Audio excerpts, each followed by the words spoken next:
Hello friends, तो आज हम लोग बात करने वाले हैं एक्सोजेनेटिक मूवमेंट। एक्सोजेनेटिक मूवमेंट बहिर्जनित भू संचलन, है ना।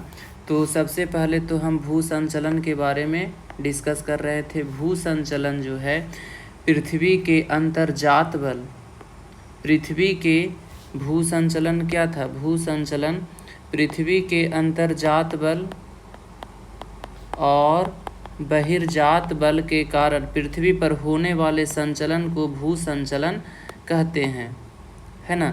तो अंतर्जात बल को हम देख लिए थे। आज हम लोग देखने वाले हैं बहिर्जनित भू संचलन को। तो बहिर्जनित भू संचलन के अंतर्गत अनाच्छादन की क्रिया होती है, यानी डेनुडेशन।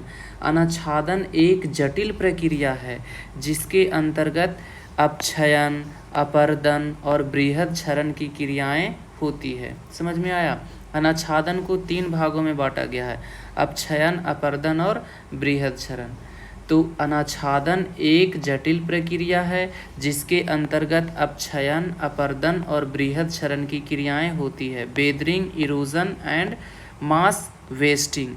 अगर अपक्षयन की बात की जाए तो अपक्षयन मौसम में परिवर्तन के कारण चट्टान में विघटन और वियोजन की क्रिया होती है, जिससे चट्टान गोलाश्म, बजरी, रेत, सिल्ट, चीका में परिवर्तित हो जाते हैं। जब मौसम में परिवर्तन होता है तो विघटन जो होता है वह एक भौतिक परिवर्तन है और वियोजन एक रासायनिक परिवर्तन है। जैसे यदि 2 लोगों में फाइट हो रहा है तो एक दूसरे को खूब मुक्का से अगर कोई मार रहा है तो वहाँ पे किसी का थोपड़ा टूट सकता है ना, किसी को चोट लग सकता है, तो वहाँ विघटन हो गया। अगर मान लिया जाए किसी ने किसी के ऊपर एसिड फेंक दिया तो वहाँ पे क्या हो जाएगा? रासायनिक परिवर्तन हो जाएगा। उसका चेहरा जल सकता है ना, उसका बॉडी खराब हो सकता है, तो वहाँ वियोजन हो गया।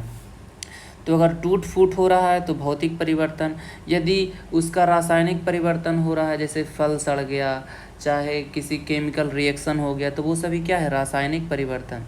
तो आपको समझ में आ गया होगा कि अपक्षयन मौसम में परिवर्तन के कारण चट्टान में विघटन और वियोजन की क्रिया होती है, जिससे चट्टान गोलाश्म, बजरी, रेत, सिल्ट, चीका में परिवर्तित हो जाते हैं। जैसे कि जब मौसम ख़राब होता है तो हमारे जो गांव का जो सड़क होता है वो क्या होता है? उसमें विघटन और वियोजन की क्रिया के कारण वह कहीं पे गड्ढा हो जाता है, कहीं पे टूट जाता है ना। तो वो वहाँ क्या हो रहा है? मौसम में परिवर्तन के कारण भी वहाँ विघटन और वियोजन की क्रिया हो रही है। अब अपरदन की बात करें तो अपरदन एक गंत्यात्मक क्रिया है जिसके अंतर्गत अवसादों का स्थानांतरण के समय चट्टानों का विघटन और वियोजन की क्रिया होती है ना। इसमें स्थानांतरण के समय चट्टान टूटता फूटता है। जैसे कोई यहाँ पर बहुत सारा चट्टान है तो यहाँ से एक जगह से दूसरे जगह जा रहा है, मान लिया जाए नदी के द्वारा जा रहा है, हवा के द्वारा जा रहा है, हिमनद के द्वारा जा रहा है, तो आपस में रगड़ खाएगा, टूटेगा फूटेगा और छोटे छोटे चट्टान में यह परिवर्तित हो जाएगा। तो समझ में आया? यह देखिए, अपरदन के कारक कौन कौन से हैं? नदी, वायु, हिमनद।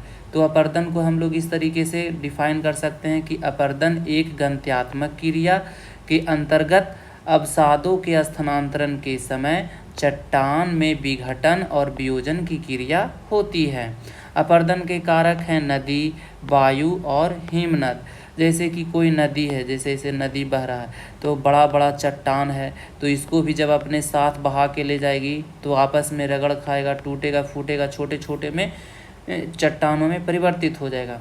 वहीं वायु है, जैसे राजस्थान में बहुत बड़ा बड़ा रेगिस्तान है, जब वायु चलती है, बहुत तेज़ वायु चलती है, तो ये पत्थर धीरे धीरे कट के क्या हो जाता है? पतला हो जाता है, तो वहाँ भी विघटन और वियोजन की क्रिया हो रही है।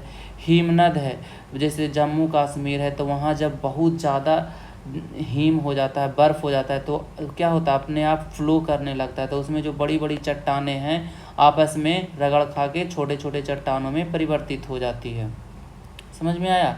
अब बृहद क्षरण की बात करें तो बृहद क्षरण जो है यह भी एक गंत्यात्मक क्रिया है। गंत्यात्मक मतलब आप समझ रहे होंगे कि एक जगह से दूसरे जगह जब जाने के समय चट्टान क्या होते हैं, टूटते हैं, फूटते हैं।